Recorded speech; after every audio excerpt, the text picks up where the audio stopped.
teman-teman semua, kembali lagi dengan aku. Gimana kabar kalian? Semoga tetap sehat terus dan tetap semangat terus belajar bareng aku. Nah, di video kali ini aku bakalan membahas tentang undang-undang ya, Undang-Undang Dasar 1945 yang lebih ke kayak penerapan atau analisisnya mungkin ya. Dan juga ada dari beberapa soal yang aku masukin di video ini, ada yang keluar di ujian SKD CPNS teman-teman. Jadi kita langsung aja bahas bareng-bareng. Tapi sebelum ke videonya jangan lupa di like, share, kemudian di subscribe dan juga dinyalakan lonceng notifikasinya supaya kalian gak ketinggalan video terbaru dari aku. Oke, kita langsung aja ke videonya. Oke teman-teman, kita masuk ke soal nomor 1. Nah, kita langsung aja baca ke pertanyaannya ya. Jadi kalau misalnya kalian ujian nanti soalnya panjang kayak gini, kalian langsung aja ke pertanyaannya teman-teman. Terkadang pertanyaannya itu udah ada langsung di kalimat tanyanya. Jadi tanpa kita baca narasinya, kita udah tahu sebenarnya apa yang ditanyakan. Nah, gitu kayak ini tuh kayak cuman buat apa aja ya, menghabiskan waktu kita aja gitu kan. Jadi kita langsung aja ke pertanyaannya. Oke, kita baca ya. Berikut ini penyebab DPA dihapuskan pada amandemen keempat adalah kecuali. Oke teman-teman, berarti kan kita udah dapat nih poin pertanyaannya itu apa sih tanpa harus membaca wacana yang di atas ini teman-teman. Oke. Kita tahu ya bahwa DPA itu adalah Dewan Pertimbangan Agung. Nah, itu terdapat pada dulunya pada bab 4 ya, tapi sekarang itu udah dihapuskan.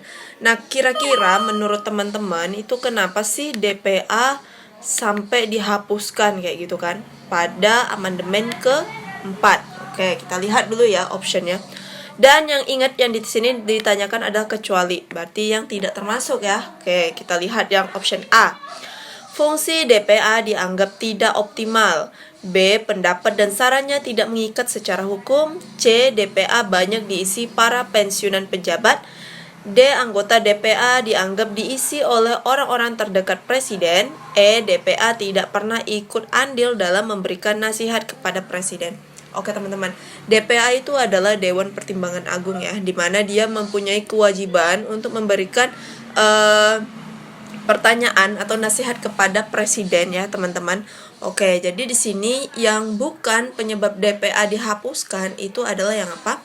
Oke teman-teman, ini sebenarnya kalau kita nggak tahu ya, ini kayak soal analisis atau penalaran. Tapi kalau misalnya kita selalu baca tentang jurnal-jurnal tentang lembaga negara, kemudian DPR dan sebagainya teman-teman, ini tuh bukan masuk ke dalam soal analisis, tapi sebenarnya soal hafalan aja nih teman-teman ya. Dimana kalian bisa searching di Google, itu ada penyebab DPA dihapuskan. Oke. Kalau yang A itu tuh merupakan penyebab DPA dihapuskan. Nah, di mana fungsi DPA itu dianggap tidak optimal, makanya dihapuslah si DPA ini teman-teman. Dan kalian bisa catat ya di buku kalian bahwa penyebab DPA itu merupakan penyebab DPA dihapuskan itu adalah fungsi DPA yang dianggap tidak optimal. Kemudian pendapat dan sarannya tidak mengikat secara hukum. Nah, ini benar ya, teman-teman. Kemudian yang C, DPA banyak diisi oleh para pensiunan pejabat. Oke. Nah, ini juga masuk ke dalam penyebab DPA dihapuskan, dan pernah ada cerita bahwa DPA itu kebanyakan diisi oleh para pensiunan pejabat, teman-teman. Sehingga DPA pada masa itu selalu disebut bukan dengan Dewan Pertimbangan Agung, teman-teman, tapi Dewan Pensiunan Agung. Apakah dari kalian pernah dengar seperti itu teman-teman? Kalau misalnya kalian belum pernah dengar, coba deh kalian search di Google, itu ada teman-teman. Oke, kita lihat lagi ya yang D. Anggota DPA dianggap diisi oleh orang-orang terdekat presiden. Nah, ini juga benar ya teman-teman. Nah, kemudian yang E, DPA tidak pernah ikut andil dalam memberikan nasihat kepada presiden. Oke teman-teman, jadi jawabannya yang kecuali itu adalah yang E ya. DPA itu selalu ikut andil kok dalam memberikan nasihat ataupun usul kepada presiden. Cuman fungsi dia itu dianggap tidak optimal teman-teman ya, dan pendapat sarannya itu juga tidak mengikat secara hukum. Maka itulah mengapa DPA dibubarkan teman-teman atau dihapuskan. Jadi jawabannya adalah yang E. Kita lanjut lagi ya ke soal nomor 2. Oke, kita lanjut ke soal nomor 2. Kita baca langsung ya ke pertanyaannya. Adapun tujuan paling dasar dibentuknya MK setelah amandemen adalah. Oke teman-teman, nah kemarin tuh ada yang cerita ya, katanya keluar nih tujuan dibentuknya MK nih pada soal CPNS teman-teman. Oke, mungkin soalnya nggak 100% mirip kayak gini, tapi aku coba untuk menggambarkan kurang lebih seperti ini soal tentang tujuan dibentuknya MK teman-teman. Jadi kalian bisa post dulu video ini, terus nanti komen di kolom komentar, oke? Oke, kita langsung ya baca ke optionnya. A. Untuk menguji undang-undang terhadap Undang-Undang Dasar 1945. B. Memutus sengketa kewenangan lembaga negara yang kewenangannya diberikan oleh Undang-Undang Dasar. Kemudian yang C. Untuk mengimbangi kekuasaan yang dimiliki DPR dan Presiden dalam pembentukan undang-undang. D. DPR dan MPR tidak bisa melakukan pengujian undang-undang terhadap Undang-Undang Dasar 1945. E. Memutuskan perselisihan antara DPR dan Presiden saat menyusun undang-undang. Oke teman-teman, nah ingat ya, kita yang ditanyakan adalah tujuannya, tujuan yang paling mendasar ya. Bedakan ya dengan tujuan dan tugas, oke? Nah, kalian bisa buka undang-undang kalian. Di sini aku buka pasal 24C ya, yaitu pada ayat 1 kalian bisa buka, kalian bisa baca, yaitu Mahkamah Konstitusi berwenang mengadili pada tingkat pertama dan terakhir yang bersifat final untuk menguji undang-undang terhadap Undang-Undang Dasar. Kemudian memutus sengketa kewenangan lembaga negara yang kewenangannya diberikan oleh Undang-Undang Dasar. Nah, berarti opsi yang A itu merupakan tugas dari MK teman-teman ya. Kenapa? Karena sudah ada di dalam pasal 24C ayat 1, oke? Berarti yang A aku eliminasi. Kemudian yang B memutus sengketa kewenangan lembaga negara yang kewenangannya diberikan oleh undang-undang. Nah, ini juga merupakan tugas dari MK. Nah, kalau kalian mau catat silakan kalian catat teman-teman. Berarti yang B juga aku eliminasi nih. Kemudian yang C untuk mengimbangi kekuasaan yang dimiliki DPR, Presiden dalam pembentukan undang-undang. Oke, kalian bisa buka pasal 20 ya. Pasal 20 yaitu di mana ayat 2, setiap rancangan undang-undang dibahas oleh DPR dan Presiden untuk mendapatkan persetujuan bersama. Nah, kita keep dulu ya yang C ini. Oke, kemungkinan jawabannya adalah yang C. Coba kita lihat dulu yang lain. D. DPR dan MPR tidak bisa melakukan pengujian undang-undang terhadap Undang-Undang Dasar 1945. Oke, teman-teman, sebenarnya ini bukan tujuan yang paling mendasar ya untuk dibentuknya MK, dan ini tuh nggak ada sangkut pautnya sama sekali. Oke, berarti yang D aku eliminasi. Kemudian yang E, memutuskan perselisihan antara DPR dan Presiden saat menyusun undang-undang. Oke teman-teman, kalau aku lebih mengacu atau mengarah ke jawaban yang C teman-teman, yaitu untuk mengimbangi kekuasaan yang dimiliki DPR dan Presiden dalam pembentukan undang-undang. Oke, sebelum dibentuknya MK itu undang-undang semuanya kan dikuasai atau dibikin oleh DPR dan Presiden ya, dibahas bareng-bareng.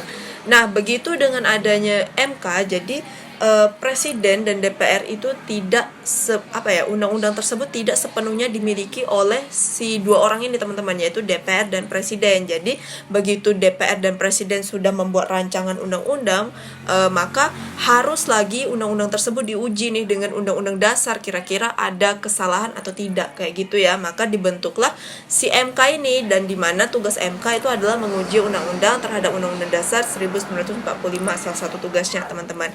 Makanya dengan dibentuknya MK, jadi undang-undang tersebut undang-undang yang dibuat itu tidak sepenuhnya dimiliki oleh DPR dan Presiden. Nah, kalau kalian misalnya bingung, kalian bisa search di Google, itu kalian buka ya, tujuan dibentuknya MK. Nah, itu ada teman-teman. Oke, berarti jawabannya adalah yang C. Kita lanjut lagi ke soal nomor 3. Oke teman-teman, sebelum kita lanjut lagi, nah di sini aku mau merekomendasikan seperti biasa ya, yaitu tentang Sobat CPNS. Nah, di Sobat CPNS itu sekarang udah ada yang namanya paket platinum teman-teman. Jadi ada 2 paket, yaitu paket premium dan paket platinum teman-teman. Dan juga untuk paket premiumnya yaitu hanya 65.000 aja ya teman-teman, itu berlaku selama setahun. Dan juga kemudian ada platinum yaitu harganya 125.000 per tahun ya teman-teman.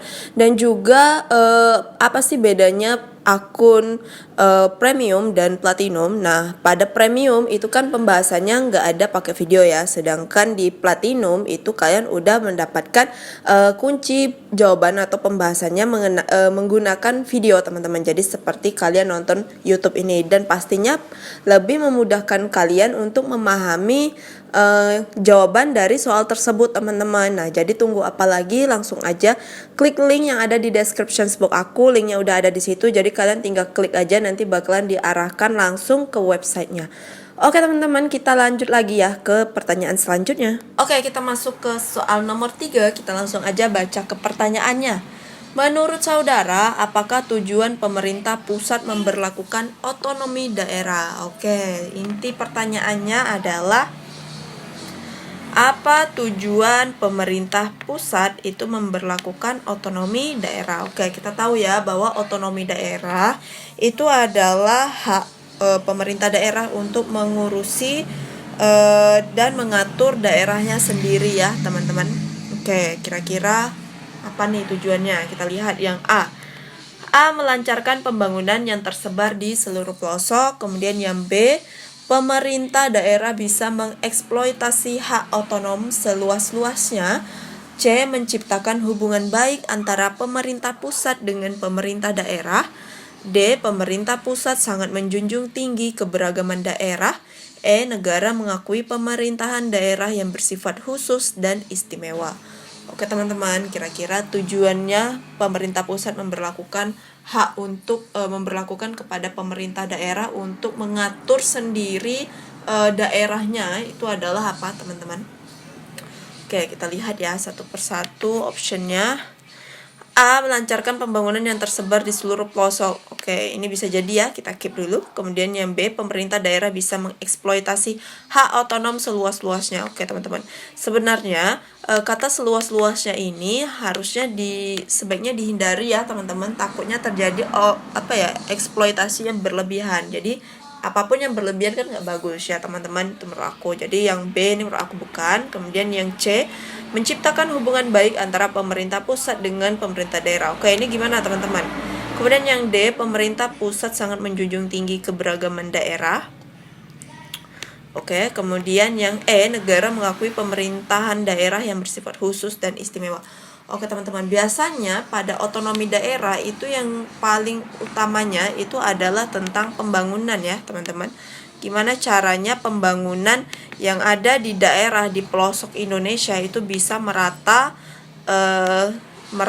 dengan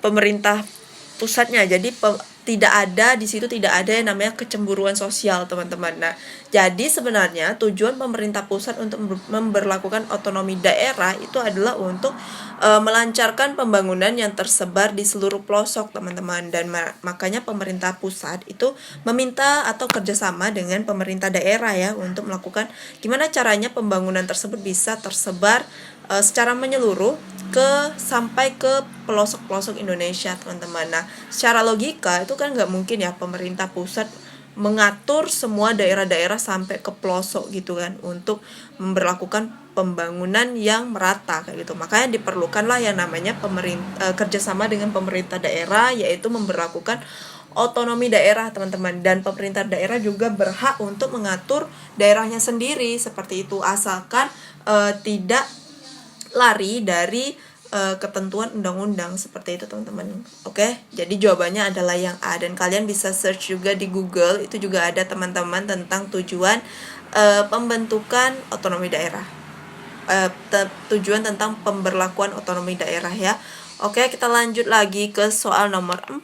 Berdasarkan wacana di atas, apakah tujuan dibentuknya KY kecuali? Oke, teman-teman, di sini tujuan dari inti pertanyaannya adalah tujuan dibentuknya KY ya, tapi kecuali. Oke, tadi yang nomor 2 itu kan pembentukan MK.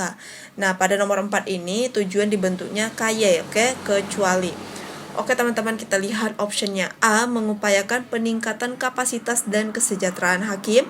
Kemudian yang B, peningkatan kepatuhan hakim terhadap kode etik dari pedoman perilaku hakim. C, terwujudnya kepercayaan publik terhadap hakim. D, meningkatkan kapasitas kelembagaan legislatif, eksekutif, dan yudikatif yang bersih dan bebas KKN. Kemudian yang E, mendapatkan calon hakim agung ad hoc di MA dan hakim di seluruh badan peradilan sesuai standar. Oke, dimana salah satu wewenang dari yudikatif itu adalah pengusulan pengangkatan hakim agung ya, dan mempunyai wewenang yang lain juga. Oke, teman-teman, Sebenarnya ini bukan soal analisis ya, tapi sebenarnya udah ada dari sononya ya, tujuan-tujuan dibentuknya MK, tujuan dibentuknya KY. Jadi ini kayak bersifat hafalan ya, cuman dikemas dalam bentuk seperti soal analisis gitu kan, semuanya mirip. Oke. Nah, jadi di sini yang merupakan tujuan dibentuknya KY itu yang poin A itu masuk ya teman-teman. Ini merupakan tujuan dibentuk KY. Kemudian yang B, peningkatan kepatuhan hakim terhadap kode etik, ini juga masuk ke dalam tujuan dibentuknya KY. Kemudian yang C, terwujudnya kepercayaan publik terhadap hakim juga masuk. Kemudian yang D, meningkatkan kapasitas kelembagaan legislatif, eksekutif, dan yudikatif yang bersih dan bebas KKN. Oke teman-teman. Nah, jawaban yang benar itu adalah yang D teman-teman ya. Kenapa yang D? Karena harusnya dia bukan kelembagaan legislatif, eksekutif, dan yudikatif, tetapi kelembagaan komisi yudisial teman-teman. Nah itulah dia. Jadi sebenarnya soal ini tuh soal hafalan, cuman dikemas menjadi soal analisis kayak gitu. Hanya diganti ininya aja teman-teman. Nah maka jawaban yang paling tepat itu adalah yang D. Kemudian kita lihat yang E, mendapatkan calon hakim agung ad hoc di MA dan hakim di seluruh badan peradilan sesuai standar. Nah ini juga merupakan tujuan dibentuknya KY teman-teman. Nah berarti di sini jawabannya yang tepat itu adalah yang D. Oke, kita lanjut lagi ya ke soal yang terakhir. Oke teman-teman, ini dia soal yang terakhir. Yuk kita baca bareng-bareng ya. Sesuai pernyataan tersebut, mengapa Presiden tidak dapat membubarkan DPR dan begitu juga sebaliknya? Oke teman-teman, pernyataan ini itu ada dalam pasal 7C ya, yaitu di mana isinya Presiden tidak dapat membekukan atau membubarkan DPR. Nah gitu teman-teman. Nah kira-kira menurut kalian, coba kalian baca dulu optionnya itu kenapa sih Presiden tidak dapat membekukan atau membubarkan DPR teman-teman. Coba kalian baca dulu optionnya, terus nanti kalau udah ketemu kalian komen di kolom komentar ya teman-teman. Oke, jawaban yang benar biasanya bakalan aku kasih pin love, oke? Oke teman-teman, segitu dulu 5 soal dari aku. Semoga bisa bermanfaat buat kalian ya, dan juga bisa membantu kalian dalam persiapan SKD yang belum ujian. Tetap semangat ya. Dan juga yang udah ujian, aku doain semoga kalian bisa lanjut ke SKB ya. Dan juga buat kalian teman-teman yang belum lolos PG, aku doain semoga tahun depan ada rezeki kalian. Dan pokoknya persiapan dari sekarang ya teman-teman, jadi supaya lebih matang aja untuk kedepannya. Oke teman-teman, sekian dulu dari aku. Buat kalian yang suka dengan video ini, jangan lupa di like, serta di share ke semua sosial media yang kalian punya, supaya teman-teman kalian gak ketinggalan video terbaru dari aku. Oke, see you next video, bye bye.